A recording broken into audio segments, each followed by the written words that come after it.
10 beliefs that fund a childish mindset. Let's call it out so that we can become aware of it and we can become empowered to do better. The number one belief: a child should be seen and not heard. This shows up in believing that children should be quiet and passive during adult talk time. It also shows up in dismissing or just denying space for children to add their perspectives. Now, this doesn't mean that you cannot have an adult-only conversation because everyone is due privacy. And some things are not appropriate to share with children because they are not developmentally ready to process it.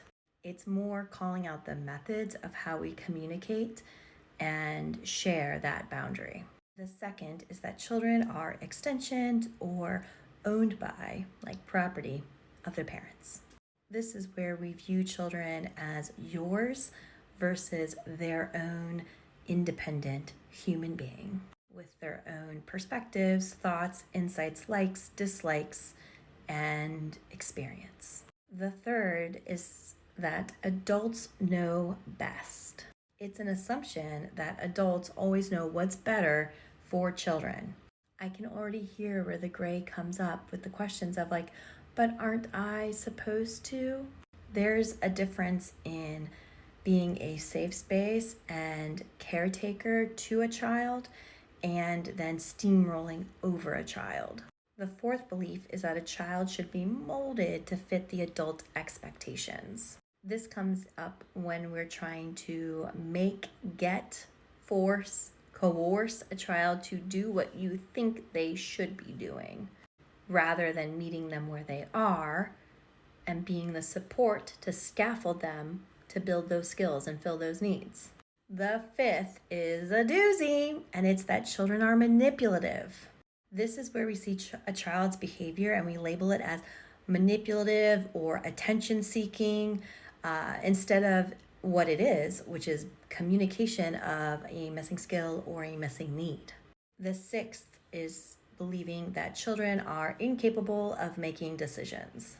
This shows up in underestimating a child's ability to contribute meaningfully, especially to discussions or outcomes that impact them directly. The next belief is that children need strict control and punishment as their form of discipline. This is truly advocating for an authoritarian or coercive parenting style. Really, it just issues invitations to power struggles and invites the parent to dip into their tools of discipline, which is punitive and punishment and cause harm. The eighth belief is that children are an inconvenience. This is viewing them generally as a burden, a nuisance, a general inconvenience, instead of recognizing that they are of value and have a role to play.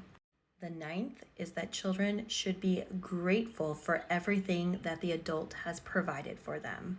I saw a video about this direct thing recently, that a child should be grateful to live in the home that the parent provided and that they shouldn't call it their house. This frames the relationship as transactional instead of what it ought to be, the adult filling the child's needs. And finally, the 10th belief that upholds this mindset is ignoring that the adult's decisions have impact, sometimes lasting impact, to a child. This can show up as becoming defensive or argumentative to hearing the harm and impacts of an adult's decision. When we neglect to acknowledge the impact, we are continuing to perpetuate this harmful cycle. I once was called sensitive to the mistreatment of children by one of the school directors at the school that I worked. At the time, I thought that maybe that I was just being too sensitive.